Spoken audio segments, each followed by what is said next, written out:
Friends, అందరూ ఎలా ఉన్నారు? ఫ్రెండ్స్, ఈరోజు మనం ఏలూరులో జరిగే గంగానమ్మ జాతరకి అయితే బయలుదేరాం అనమాట. చింతలపూడి నుంచి అరౌండ్ మధ్యాహ్నం 1 గంట అవుతుంది. ఈ 1 గంట సమయంలో మనం అయితే ఏలూరులో జరిగే పడమర వీధి గంగానమ్మ జాతరకి అయితే బయలుదేరాము. సో ఈ జాతర విశేషాలతో పాటు అసలు జాతర ఎలా మొదలైంది, అక్కడ జాతర ఎలా జరుగుతుందో కూడా ఈ ట్రావెలింగ్లో నేనైతే మీకు చెప్తాను. సో ఈ లోపల మీరైతే ఒక చిన్న రిక్వెస్ట్ ఫ్రెండ్స్, కొత్తగా చూస్తున్న వాళ్ళు ఎవరైనా ఉంటే కనుక ఇప్పుడే మన ఛానల్ సబ్స్క్రైబ్ చేసుకోండి. అలాగే వీడియోకి లైక్ చేయండి. పక్కన హైప్ బటన్ ఉంటుంది, హైప్ బటన్ మీకు ట్యాప్ చేయండి. మేము లింగపాలెం దాటాము. లింగపాలెం దాటి ధర్మాజిగూడానికి అయితే దగ్గరలో ఉన్నాము. దాదాపుగా అరౌండ్ ఒక 40 మినిట్స్లో అయితే మేము ఏలూరు అయితే చేరుకోబోతున్నాము. ఏలూరులో ఎంతమంది జనం ఉంటారో కూడా మాకైతే ఒక అంచనా అయితే ఉంది, కానీ అప్రాక్సిమేట్లీ ఎంతమంది ఉంటారో అయితే కరెక్ట్గా అయితే తెలియదు. ఇక మనం ఫిబ్రవరి 2వ తారీఖు కావడంతో జాతరకి చాలా లేట్గా అయితే బయలుదేరిపోయాం. మధ్యాహ్నం 1 గంట నుంచి 2 మధ్యలో అయితే మనం బయలుదేరాము. పొద్దున్నే 8 నుంచి 7, 8 ఆ మధ్యలో అయితే మనం బయలుదేరి ఉంటే కనుక మొత్తం గుడితో పాటు అక్కడ ఉన్న మొత్తాన్ని కూడా మనం వీడియో తీసుకుంటే చాలా అవకాశం ఉంటుంది. కానీ ఇప్పుడైతే చాలా అక్కడ జనం ఉంటారు కాబట్టి వీడియో నాకు తెలిసి అయితే తీయకపోవచ్చు. మ్యాక్సిమం కుదిరినంత వరకు అయితే నేనైతే రికార్డింగ్ చూస్తాను. ఏలూరులో జరుగుతున్న పడమర వీధి గంగానమ్మ జాతరకు ఎంతో ప్రత్యేకత, విశిష్టత ఉంది. ఎన్నో కట్టుబాట్లు, మరెన్నో ఆచారాలు ఉన్నాయి. 7 ఏళ్ల తర్వాత గంగానమ్మ జాతర ప్రారంభమైంది. 3 నెలల పాటు జరుగుతుంది. ఫిబ్రవరి 2వ తారీఖున ముగుస్తుంది. లక్షలాది మంది పాల్గొనే ఈ జాతరలో పండుగలు, పెళ్లిళ్ళు, శుభకార్యాలు 3 నెలల పాటు వాయిదా వేసుకుంటారు. అంతేకాదు కొత్త దుస్తులు ధరించరు. గంగానమ్మ జాతర సందర్భంగా ఈసారి సంక్రాంతి పండుగ కూడా ఏలూరు ప్రజలు చేసుకోలేదు. 7 ఏళ్లకు ఒక్కసారి ఏలూరులో జరిగే గంగానమ్మ జాతర చాలా ఫేమస్. ఏలూరు చుట్టుపక్కల ప్రజలు జాతరను భక్తి శ్రద్ధలతో జరుపుకుంటారు. జాతర సందర్భంగా 3 నెలలు ఏలూరు నగరంలో శుభకార్యాలు నిర్వహించరు. పెళ్లిళ్లు కూడా వాయిదా వేస్తారు. జాతర సమయంలో అమ్మవారు నగరంలో సంచారం చేస్తారు. తూర్పు వీధి, పడమర వీధుల్లో ప్రధానంగా గంగానమ్మ ఆలయాలు కొలువుతీరి ఉన్నాయి. ఈ 2 ఆలయాల్లో ఉత్సవాలు అంగరంగ వైభవంగా జరుగుతాయి. ఏలూరులో గ్రామ దేవతలు కొలువుదీరిన ప్రతి చోట జాతర మహోత్సవాలు నిర్వహిస్తూ ఉంటారు. గంగానమ్మ జాతరతో ఏలూరు నగరం అంతటా ఆధ్యాత్మికత వెలివిరుస్తూ ఉంటుంది. శ్రీ శ్రీ శ్రీ గంగానమ్మ, శ్రీ మహాలక్ష్మమ్మ, శ్రీ పోతురాజు బాబుల జాతర మహోత్సవములు ఘనంగా జరుగుతూ ఉంటాయి. అలాగే ఈ జాతరకు వెళ్లే టైంలో వలసపల్లి అడ్రోడ్డు శ్రీ వెంకటేశ్వర స్వామి ఆలయం నేను మీకు చూపిస్తున్నాను. ఇదే అన్నమాట ఆ ఆలయం. ఎంతో మంది భక్తులు ప్రతి శనివారం కూడా ఈ ఆలయానికి విచ్చేస్తూ ఉంటారు. జాతరలో జరిగే ముఖ్యమైన ఘట్టాలు నేను మీకు ఇక్కడ చెప్తాను. నవంబర్ 5న నగర సంచారం, నవంబర్ 8న మేడల్లోకి అమ్మవారి ప్రవేశం, జనవరి 31న కొర్లబండి ఊరేగింపు, ఫిబ్రవరి 1న మహాకుంభ నివేదనం, ఫిబ్రవరి 2న లక్షలాది మంది భక్తులతో ఊరేగింపు. కొర్లబండిలో పంబలమ్మను సాగనంపుతారు. ఒకే చెట్టు వేపకర్రతో ఇనప మీకు లేకుండా కొర్లబండి తయారు చేస్తారు. 3 నెలలు అమ్మవారిని కొలుస్తారు. 101 అక్క దేవతను కొలుస్తారు. వంగాయగూడెం సెంటర్ ఆది మహాలక్ష్మి గుడిలో వేప చెట్టుకి ముడుపు కడతారు. అమ్మవారి జీవిత చరిత్ర చెప్తారు.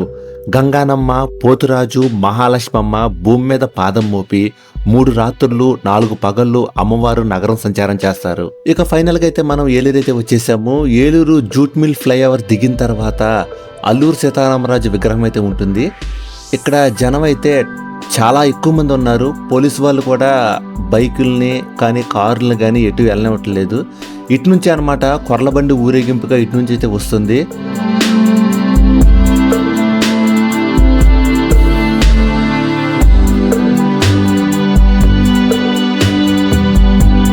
చూశారు కదా ఎంతమంది జనం కనిపిస్తున్నారు. కెమెరా ఎటు తిప్పినా సరే దానికి 4 జనం అయితే మనకు రోడ్ నిండా కనిపిస్తున్నారు. అక్కడ దూరంగా మీకు ఎల్లో కలర్ ఒక ఫ్లెక్సీ కనిపిస్తుంది చూసారా. ఇటు నుంచి అటు వెళ్తాకి ఒక వంతెన అయితే ఉంటుంది. ఆ వంతెన మీద నుంచి మనం అటైతే కనుక వెళ్తే అటు పక్కన ఊరేగింపు మరియు ప్రోగ్రామ్స్ కూడా అన్నీ ఉన్నాయి. మనం అయితే అటు వెళ్తాకి ప్రయత్నం చేస్తున్నాము. కానీ అక్కడైతే ఒక బ్యారిగేట్ అంటే తాళ్ళు లాంటిది కట్టేశారు. పోలీసు వాళ్ళు అక్కడ భారీగా ఉన్నారన్నమాట. ఎవరిని కనీసం ఒక్కరిని కూడా లేడీస్ని కూడా అటు వెళ్ళనివ్వట్లేదు.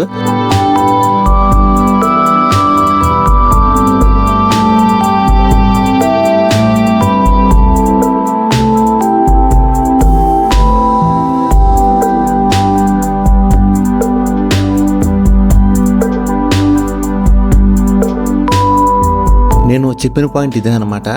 చూసారా, అటు నుంచి ప్రోగ్రామ్స్ కూడా వస్తున్నాయి. అయితే ఇక్కడ జరిగింది ఏంటంటే ప్రోగ్రామ్స్ ప్లస్ ఏంటంటే కొర్ల బండి అక్కడ ఏర్పాటు చేసిన జనం అందరూ కూడా అయితే ఈ వంతెన మీదకి అయితే ఇటు నుంచి అయితే రావాలి. అయితే ఇక్కడ ఉన్న జనం అటుపక్కన ఏం జరుగుతుందో చూద్దామని చెప్పి అయితే ఇదే వంతెన మీద నుంచి అటు వెళ్తాకైతే ట్రై చేస్తున్నారు.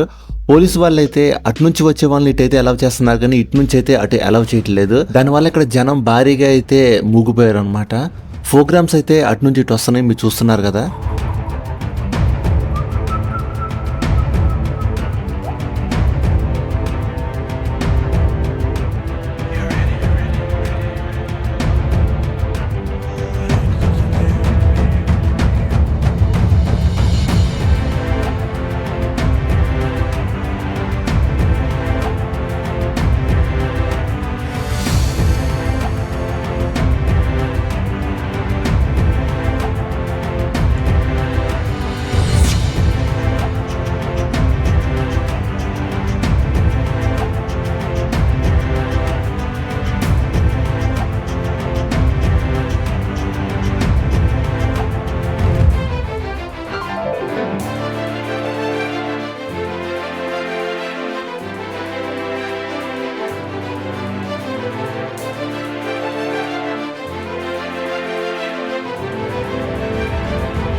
ఇదే అనమాట. చూశారు కదా, అక్కడ పోలీసు వాళ్ళు చాలామంది ఒక పెద్ద మోకునైతే పట్టుకొని కాపలా కాస్తున్నారు. జనాన్ని అయితే ఎవరిని వెళ్ళమట్లేదు. ఆ మోక్ కూడా 2 లైన్స్ అయితే వేశారు. ఎదరొక ఒక లైను, వెనకాల ఒక లైన్ కూడా వేశారు.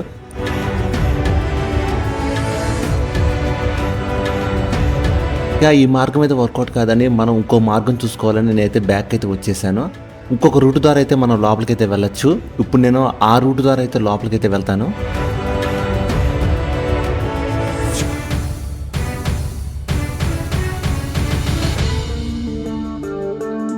సగం దూరం వెళ్ళిన తర్వాత వేరే అతను అయితే చెప్పాడు, ఆ రూట్ ఇంకా ఎక్కువ ట్రాఫిక్ జామ్ ఉందన్నాడు. సర్లే అని చెప్పి నేను మళ్ళీ అయితే వెనక్కి అయితే వచ్చేసాను. కాస్త కోస్తా ఈ రూటే కొంచెం బెటర్ అనుకున్నాను. అందుకని చెప్పి నేను మళ్ళీ వెనక్కి అయితే వచ్చేసాను అనమాట. మీకు అక్కడ 2 ఫ్లెక్సీల మధ్యలో జనం అయితే వస్తున్నారు చూసారా, జెండాలు పట్టుకొని. అటునుంచి అనమాట మనకు ఊరేగింపు అయితే ఇటు నుంచి వస్తుంది. ఫస్ట్ అయితే ప్రోగ్రామ్స్ అయితే వస్తున్నాయి. ఆ ప్రోగ్రామ్స్ వెనకాల అమ్మవారి కొర్లబండి అయితే ఉందన్నమాట. అందుకని చెప్పి మళ్ళీ ఎక్కడైతే నేను కాపలా కాశానో, ఎందుకన్నా మంచిది మళ్ళీ అటు నుండి తిరిగి వెళ్తే లేట్ అయిపోతుందని చెప్పి ఇక్కడే కాపు కాశాను. కానీ మేమైతే ఇక్కడ ఒక చిన్న మోసపోయాము. అదేంటంటే ప్రోగ్రామ్స్ మొత్తం ఇటే వస్తున్నాయి కదా అని చెప్పి మేము అక్కడే వెయిట్ చేస్తూ ఉన్నాము. కానీ ప్రోగ్రామ్స్ వస్తున్నాయి, కానీ ఆ వెనకాల ఉన్న అమ్మవారి కొర్లబండి అయితే చాలా దూరంలో ఉంది. మధ్యలో జనం కూడా చాలా ఎక్కువ మంది ఉన్నారు. మేము అన్నీ ఇటు నుంచే వస్తాయి కదా అని చెప్పి ఇక్కడైతే నుంచున్నాము. ఎంతసేపు నుంచున్నా సరే ఇటు నుంచి అయితే రావట్లేదు.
ఇక మేము అక్కడ నుంచుంటాం మొదలేసి దాదాపుగా 2 గంటలైతే అయిపోయింది. ఇక మాకు వేరే మార్గం అయితే దొరికింది. ఆ మార్గం ద్వారా అయితే మేము లోపలికైతే వెళ్తున్నాం. అసలు లోపల ఏం జరుగుతుందా అని. తీరా మేము ఎంత ఆతృతగా లోపలికైతే వెళ్ళాము. సో, అంతా ఖాళీగా ఉంటుంది. జనం ఎవరు లేరుగా. చూసారుగా రోడ్డు మీద జనం ఎవరు ఉంటలా. అలాగే మేము అనుకోని లోపలికైతే వెళ్ళాము. అక్కడ ఒక 3 రోడ్ల టర్నింగ్ పాయింట్ అయితే అక్కడ ఉంటుంది. అంటే మనం బ్రిడ్జ్ దాటి అవతలికి వెళ్ళిన తర్వాత అక్కడ టర్నింగ్ పాయింట్ అయితే ఉంటుంది. అక్కడికైతే వెళ్ళాము మేము. అక్కడికి వెళ్ళిన తర్వాత ప్రోగ్రామ్స్ వస్తున్నాయి. జనం కూడా చాలా ఎక్కువ మంది ఉన్నారు. ఎంతమందో నేను మీకు చూపిస్తాను చూడండి ఒకసారి.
ఇక ఫైనల్‌గా ఇక్కడ కూడా మేమైతే ఒక గంటన్నర సేపు అయితే వెయిట్ చేసాము. అమ్మవారి ఊరేగింపు అయితే ఇటు నుంచి వస్తుంది కదా! ఎనకాల ఉన్న అమ్మవారి కొర్ల బండి కూడా ఇటు నుంచి వస్తుంది కదా! అని చెప్పి ఇక్కడ ఒక గంటన్నర పాటు వెయిట్ చేసాము. ఎంతసేపు వెయిట్ చేసినా సరే అమ్మవారి కొర్ల బండి అయితే రావట్లేదు. ఇక మేము ఒక సేఫ్ ప్లేస్‌కి అయితే వెళ్ళాము. ఎందుకంటే అమ్మవారి కొర్ల బండి చాలా ఈజీగా చూస్తానికైతే బాగుంటుంది కదా! అని చెప్పి ఒక ప్లేస్ దగ్గరికి అయితే వెళ్ళాను.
ఇక ఫైనల్‌గా అమ్మవారి కొర్ల బండి అయితే ఊరేగింపుగా వస్తుంది. అంగ చూసారు కదా! ఎదర ఒక పెద్ద లైటింగ్‌తో ఒక సెటప్ వస్తుంది చూసారా? ఆ సెటప్ వెనకాల అమ్మవారి కొర్ల బండి అయితే ఉంది. ఈ వీడియో తీయడానికైతే నేను చాలా కష్టపడ్డానన్నమాట. అక్కడ జనం అయితే పోలీసు వాళ్ళైతే ఇంచుమించుగా ఒక 200-300 మంది ఉన్నారు ఆ కొర్ల బండి చుట్టూ. అలాగే జనం అయితే ఎరగబడి తోసేస్తున్నారన్నమాట. అసలు ఇంచు కూడా గ్యాప్ ఉండలేదు.